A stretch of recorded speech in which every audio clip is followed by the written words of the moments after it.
The new year was just around the corner, and with it, the promise of another party at our place. My boyfriend, Mark, and I were hosting, as we often did. Our apartment, a cozy two-bedroom nestled in the heart of downtown, had become the de facto gathering spot for our eclectic group of friends. It was an old building, full of character, with creaky floorboards and windows that rattled in the wind.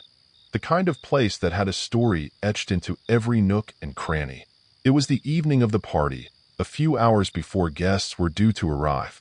Mark and I were in the midst of the pre-party frenzy, a chaotic dance of cleaning and preparation. I remember wiping down the kitchen counter for what felt like the 100th time, and Mark was attempting to vacuum the living room rug, a battle he was losing against the persistent glitter left over from the last get-together. "Have you seen the bottle opener?" Mark asked, his voice slightly muffled by the roar of the vacuum. "It was just on the counter," I replied, pausing my scrubbing to look around. It wasn't there. A mild annoyance flickered through me. It wasn't unusual for things to get misplaced during our cleaning sprees, but this felt different. "Maybe you put it in the drawer," Mark suggested, switching off the vacuum with a sigh. I checked the drawer, then the other drawers, the cupboards, even the fridge. Nothing. A sense of unease began to creep in. It was like the opener had simply vanished. "That's weird," I muttered, more to myself than to Mark. "What's weird?" he asked, his brow furrowed. "The bottle opener. It's gone." Mark chuckled. "It'll turn up. It always does." And it did. About 15 minutes later, I found it on the counter, right where I had originally looked. I stared at it for a moment, a strange feeling settling in my stomach. I could have sworn it wasn't there before. "See? Told you," Mark said, giving me a playful nudge. I forced a smile, but the feeling of unease lingered. And it wasn't just the bottle opener. Throughout the evening, it was one thing after another. My phone disappeared from my pocket, only to reappear on the coffee table. Mark's keys vanished from the hook by the door, then turned up in the fruit bowl. Each time, we dismissed it as our own absent-mindedness, but a nagging doubt began to take root. The first guest to arrive was Carson, a close friend known for his dry wit and love of horror movies. He, Mark, and I settled into the living room, the TV playing softly in the background as we chatted. The conversation was light, meandering from holiday plans to the latest gossip, the earlier odd occurrences fading into the back of my mind. Then, Mark said something, a joke about Carson's questionable taste in Christmas sweaters, and a voice, not Mark's, not Carson's, and certainly not mine, responded, clear as a bell, "Right?" The three of us froze, our laughter dying in our throats. The silence that followed was thick and heavy, punctuated only by the faint hum of the TV. My heart began to pound in my chest. I could feel the blood draining from my face. We exchanged bewildered glances, each of us searching for a rational explanation. "Did you hear that?" Mark whispered, his eyes wide. "Yeah," Carson breathed, his usual jovial demeanor replaced with a look of stunned disbelief. "What the hell was that?" We looked around. We searched the whole apartment, expecting to find one of our roommates, playing a prank on us. But the apartment was empty, save for the three of us. The voice had come from within the room, from somewhere close, yet there was no one there. The fear I felt was creeping slowly, like something growing inside of me. Later, our roommates came home, and we told them what had happened. They looked at each other, a strange expression on their faces. "That's been happening since the night of the eclipse," one of them said, a chill running down my spine at their words. The eclipse, a celestial event that had taken place a few weeks prior, now seemed ominous, a harbinger of something unknown. As the evening wore on, more guests arrived, filling the apartment with laughter and conversation. I tried to push the unsettling incidents to the back of my mind, but it was like trying to ignore a persistent itch. Needing a break from the growing crowd, I excused myself to the bathroom. As I stood at the sink, washing my hands, a sound, sharp and distinct, cut through the hum of the party. It was a cough, a dry, hacking cough, right behind my ear. My blood ran cold. I could feel the hair on my neck stand up. Every nerve in my body screamed at me to flee. My mind went blank. I didn't think, I just reacted. I bolted out of the bathroom, my heart hammering in my chest, a scream caught in my throat. I found Mark and Carson in the living room, their faces etched with concern. "What's wrong?" Mark asked, grabbing my arm. I heard something," I stammered, my voice trembling. "In the bathroom. A cough." They didn't believe me at first. How could they? It sounded crazy, even to me. But their skepticism didn't last long. We had 2 designated drivers that night, friends who had volunteered to stay sober and ensure everyone got home safely. The first one, Sarah, arrived earlier in the evening. Later, when she went to use the bathroom, she came out looking pale and shaken. "Did you hear that?" she asked, her voice barely above a whisper. "Hear what?" Mark asked. "A cough," she replied, her eyes wide. "In the bathroom, right behind me." Then, later in the night, the second designated driver, Ben, had the same experience. He came out of the bathroom, his face ashen, and confirmed Sarah's story. He, too, had heard the cough. The fact that they both had similar experiences, without knowing about mine or each other's, sent a chill through the room.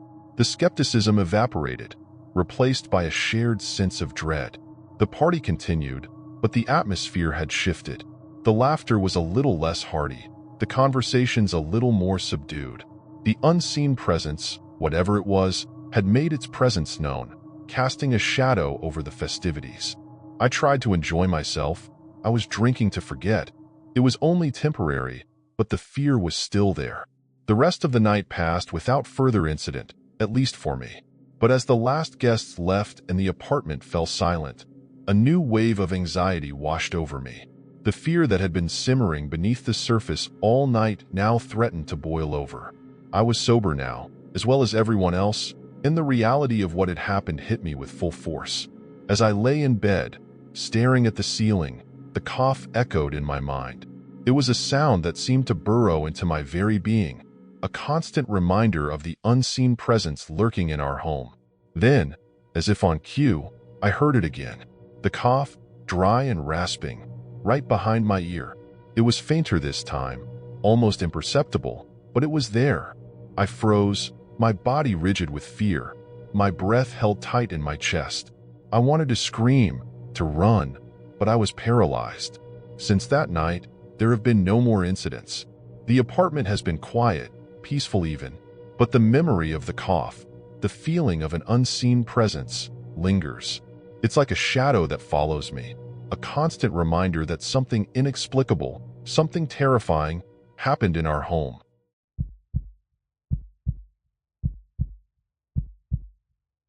The biting chill of the New Year's Eve of 2017 had settled deep into the bones of our quiet suburban town of Havenwood. I was 16 then, a wisp of a girl named Emily Parker, with a penchant for getting lost in books and a healthy dose of teenage angst. My parents, ever the social butterflies, had flitted off to a dinner party at the Millers, leaving me to the mercy of a silent, empty house. It had been snowing since mid-afternoon, a relentless flurry that had blanketed Havenwood in a thick, pristine layer of white. But by evening, the snow had tapered off, leaving behind a world hushed and shimmering under the pale moonlight. I had initially intended to spend the evening with my nose buried in textbooks, preparing for the looming specter of mid-year exams. But the lure of solitude, a rare commodity in our bustling household, proved too tempting to resist. And so, I succumbed, deciding to indulge in a little well-deserved relaxation.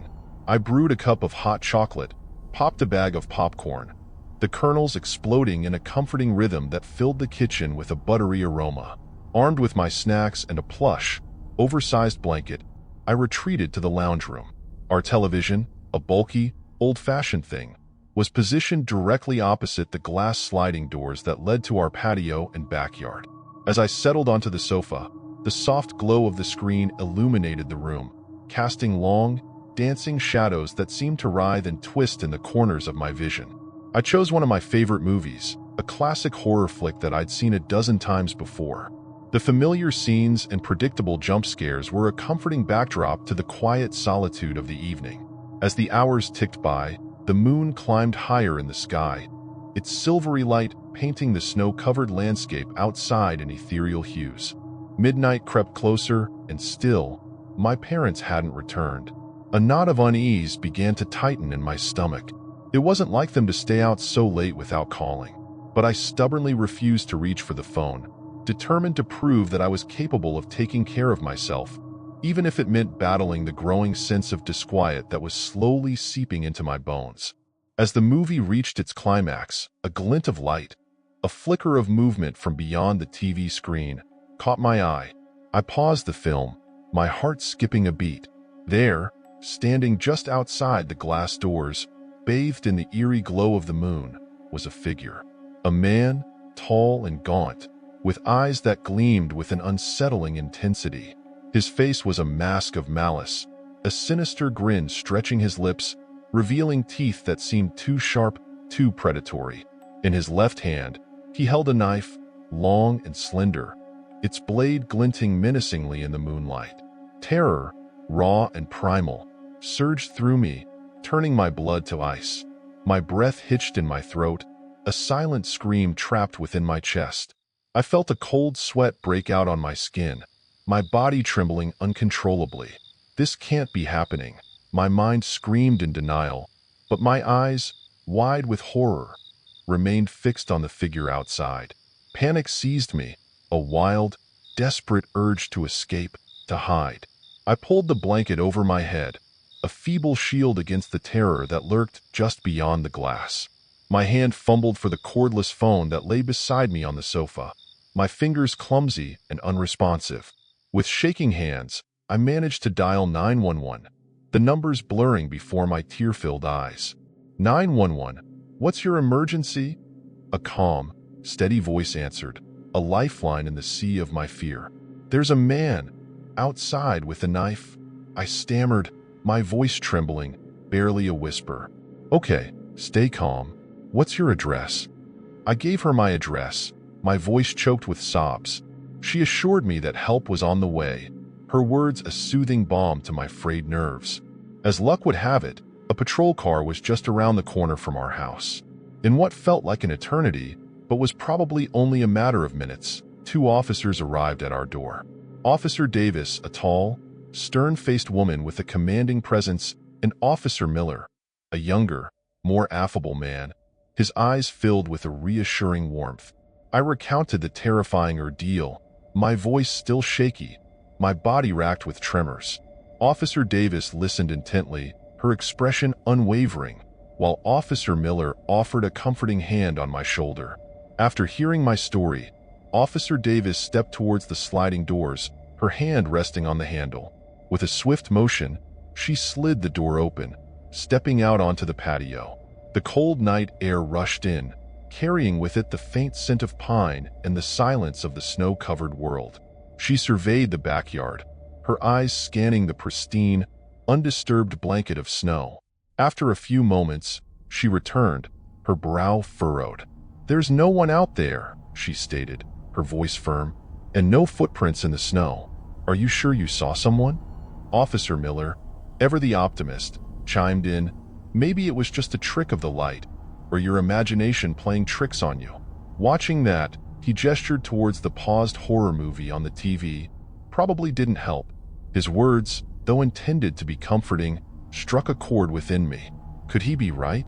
Was I just being a silly, scared teenager, letting my imagination run wild? A wave of embarrassment washed over me, mixed with a lingering sense of unease. I forced a smile, more for my own sake than theirs, trying to appear braver than I felt. As the officers prepared to leave, reassuring me that they would patrol the area, Officer Miller suddenly stopped, his gaze fixed on something behind the sofa. His smile vanished, replaced by a look of stunned disbelief. His eyes widened, his jaw slackened, and a gasp escaped his lips. Officer Davis and I, drawn by his reaction, followed his gaze. And there, on the plush carpet behind the sofa, were footprints. Wet, muddy footprints, leading from the now slightly ajar side window, across the room, and stopping right behind where I had been sitting. Beside the footprints lay a knife, its long, narrow blade glinting under the dim light, a chilling testament to the reality of my terror. The blood drained from my face, a cold dread washing over me. The realization hit me like a physical blow, sending my heart plummeting into the depths of my stomach. I hadn't seen the man outside the door. I had seen his reflection. He had been inside the house, standing right behind me.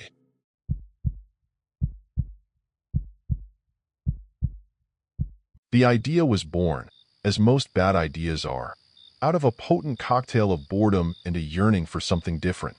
We, a group of 5 friends, myself, Liam, the ever-optimistic Alex, the pragmatic Chloe, the free-spirited Mia, and Ben, the quiet observer, were tired of the usual New Year's Eve routine.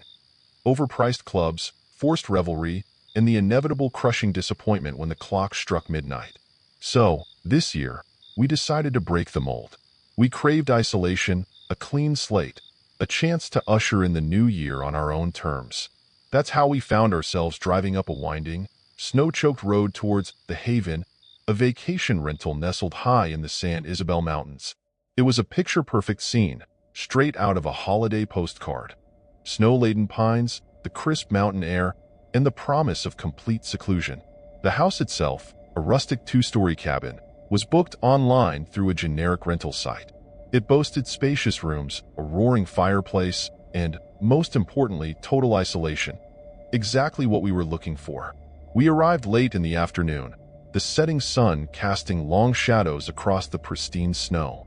The house was indeed spacious, if a bit dated, with worn furniture and faded carpets that spoke of countless guests and forgotten celebrations. It had a cozy, lived-in feel, though a faint musty odor lingered in the air, a testament to its age. On the heavy oak dining table, a handwritten note, weighted down by a small, intricately carved wooden bear, caught our attention. It was a welcome message from the owner, but the closing lines sent a ripple of unease through the group. "Welcome everyone. I hope you enjoy your stay at the Haven. Just a friendly reminder to please lock all doors before 11:30 p.m. and avoid going outside after that time. Happy New Year." "Well, that's a bit ominous," Chloe remarked, her usual dry wit tinged with a hint of apprehension. "Probably just a precaution," Liam chimed in, ever the optimist. "You know, wildlife and all that." We laughed it off, dismissing it as an overly cautious homeowner's quirk, or perhaps an attempt to add a touch of spooky ambience to the rental. We were, after all, city kids, more accustomed to the dangers of traffic and crowded streets than the imagined threats of the wilderness. The evening unfolded in a blur of activity. We unpacked, claimed our rooms, and set about transforming the cabin into our own personal party haven. Music, loud and pulsating, filled the air, mingling with the aroma of sizzling steaks and the clinking of glasses. Laughter echoed through the rooms, punctuated by the crackling of the fire and the rhythmic thud of logs being added to the hearth. As the night wore on, the party reached a fever pitch. We danced, we sang, we reminisced about the year gone by, and toasted to the one to come. It was everything we had hoped for, a perfect escape from the world, a celebration on our own terms. But the homeowner's note lingered in the back of my mind, a small, persistent seed of doubt. Then, at 11:15 p.m., the first crack appeared in our carefully constructed reality. Alex, who had been unusually quiet for the past hour, suddenly looked up from his phone, his face pale and etched with confusion. "Guys," he began, his voice barely above a whisper, "I just got a weird text." "Let me guess," Mia teased. "Another New Year's greeting from your mom?" "No, it's from an unknown number," Alex replied, his eyes wide with a dawning fear that mirrored my own. "It just says, 'Have you locked the door yet?'" A wave of unease washed over the room, the music suddenly seeming too loud, the laughter too forced. We all checked our phones, half expecting a similar message, but there was nothing. Alex, usually the most level-headed among us, was visibly shaken. "Did anyone leave the door unlocked?" he asked, his gaze sweeping across our faces. We all shook our heads, but a quick check revealed the unsettling truth. The heavy front door, the one we had all been so sure was locked, stood slightly ajar, a sliver of the cold night visible through the gap. I felt a chill crawl down my spine that had nothing to do with the outside temperature. Alex quickly locked the door, his movements jerky and uncertain. He tried to laugh it off, attributing it to our earlier revelry, but the damage was done. The seed of doubt had taken root, sprouting into a full-blown sense of dread. We tried to resume the party, to recapture the carefree atmosphere of earlier, but it was like trying to rekindle a dying ember. The laughter felt hollow, the music jarring, the shadows in the corners of the room seemed to deepen and sway. Then, at 11:45 p.m., the lights flickered. Once, twice, then plunged us into darkness. The music died abruptly, replaced by a silence so profound it was almost deafening. The only light came from the dying embers of the fire, casting grotesque, dancing shadows on the walls. "What the hell?" Liam exclaimed, his voice tight with a fear he could no longer conceal. "Maybe it's a power outage," Chloe suggested, but her voice lacked conviction. "I'll go check the breaker box," Mia volunteered, her voice surprisingly steady despite the circumstances, already moving towards the back door that led to the utility shed. "Wait," I cried out, a sudden, inexplicable fear gripping me. Maybe we should stick together. But it was too late. Mia, ever the independent spirit, was already gone, disappearing into the darkness beyond the back door. We waited, huddled together in the flickering firelight, each lost in our own thoughts, our fear growing with each passing second. Minutes stretched into an eternity, the silence punctuated only by the crackling of the fire and the frantic thudding of our hearts. Mia didn't return. "We have to go look for her," I said, my voice trembling. Armed with the flashlights from our phones, we ventured out into the cold night. The backyard was bathed in the eerie glow of the moon, the snow reflecting the faint light, creating an illusion of an empty, desolate world. And then we saw it. Lying in the snow, a few feet from the utility shed, was Mia's phone. Its screen was illuminated, displaying a single, chilling message. "Don't go out." Panic, raw and overwhelming, surged through me. This was no longer a game, no harmless prank. Something was terribly wrong. From the edge of the property, near the tree line, an old, battered truck was parked, its headlights off, a silent, ominous presence. As we watched, a flashlight beam flickered to life inside the truck, then swept across the yard, momentarily illuminating the house before disappearing again. Footsteps, heavy and deliberate, crunched on the snow around the perimeter of the house. We were trapped, hunted. We retreated back inside, barricading the doors with furniture, our hearts pounding in our chests like war drums. The strangers outside, whoever they were, began their assault. They pounded on the doors, tested the windows, their presence a constant, terrifying threat. The sounds of their efforts were deafening, each thud, each rattle of a window pane, a hammer blow against our fragile sense of security. The clock on the mantelpiece ticked relentlessly towards midnight. When it finally struck 12, the sound of fireworks exploding in the distance echoed through the valley, a cruel mockery of our desperate situation. Our escape was a blur of desperation and blind luck. A shattered window, a desperate scramble through the snow, the chilling realization that our phones were useless, no signal in this remote mountain prison. We ran, blindly, through the snow-covered forest, the sounds of pursuit echoing behind us.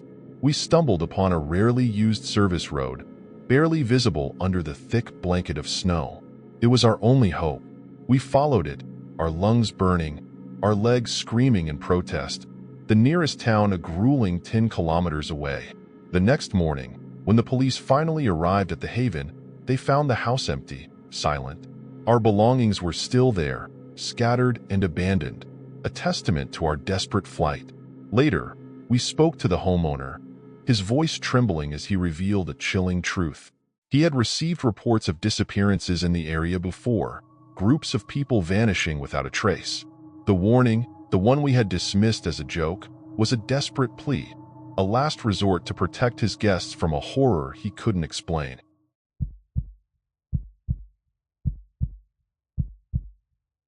New Year's Eve in our city was always an exciting affair, but this year, it felt different. My best friends and I, Anna, Mike, and Jason, had received an intriguing email inviting us to a grand party at the newly opened Celeste Hotel.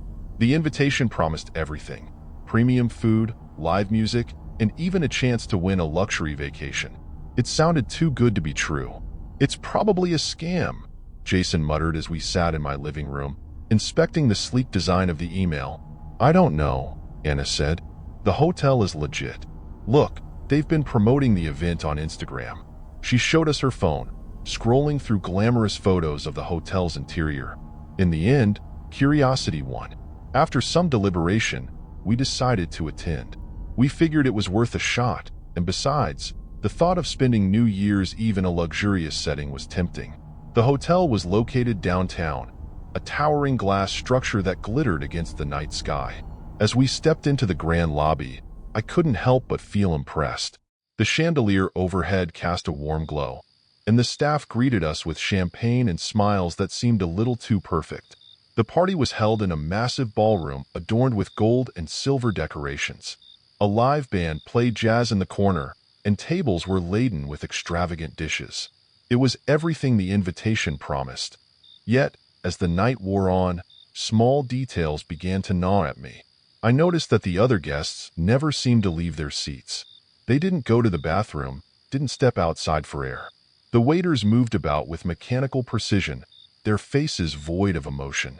At first, I thought it was just my overactive imagination, but when I pointed it out to Anna, she frowned. "Now that you mention it, they do seem off," she whispered.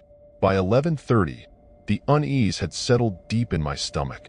When I suggested we leave, a staff member, a tall man with a polite but firm demeanor, informed us that the main door was locked to ensure the New Year transition remains uninterrupted.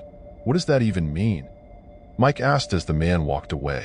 "I don't like this," I said, my voice barely above a whisper. At midnight, the lights dimmed, and the music stopped.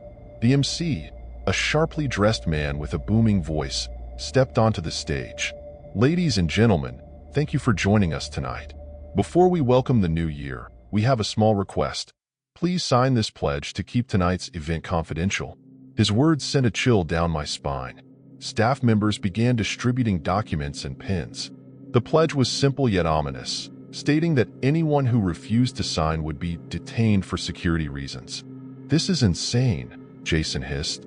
"We're not signing anything." We stood up to leave, but two burly security guards blocked our path. "Please return to your seats," one of them said, his tone brooking no argument. Panic bubbled in my chest. "We're leaving," I said, trying to sound confident.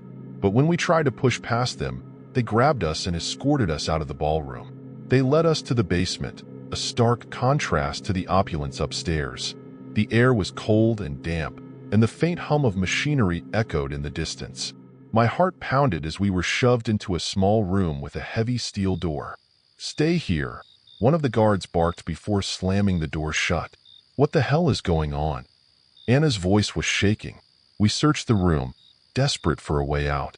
Jason found a ventilation grate, but it was bolted shut. Mike tried the door, but it was locked tight. Then, through a small window in the door, we saw something that made my blood run cold. Staff members wheeling large crates, each one marked with a code. Inside one of them, I caught a glimpse of a hand. "They're trafficking people," I whispered, my voice trembling. "We have to get out of here." Using a metal rod we found in the corner, Mike managed to pry the ventilation grate loose. It was a tight squeeze, but we had no choice. One by one, we crawled through the narrow shaft, the sound of our breathing loud in the confined space. The shaft led to a service corridor. We moved quickly but carefully, every creak of the floor making my heart leap. When we heard footsteps behind us, we ducked into a storage room. My hands were shaking so badly I could barely hold the door shut. "They're coming," Anna whispered, her eyes wide with fear. We waited until the footsteps faded before continuing. Finally, we found a fire exit. The door was alarmed, but we didn't care. Jason shoved it open, and we sprinted into the freezing night air. At the police station, our story was met with skepticism. When officers accompanied us back to the hotel, it was as if nothing had happened. The ballroom was spotless, the basement empty. The staff denied any knowledge of the events we described. "They're covering their tracks," Mike said, frustration evident in his voice. We knew the truth, but proving it seemed impossible. Even now, Months later, I can't shake the feeling that someone is watching me. Every time I see a black car parked outside my house or receive a call from an unknown number, I wonder if they found me again. The Celeste Hotel still operates, its reputation pristine, but I know what happened that night, and I'll never stop trying to bring the truth to light.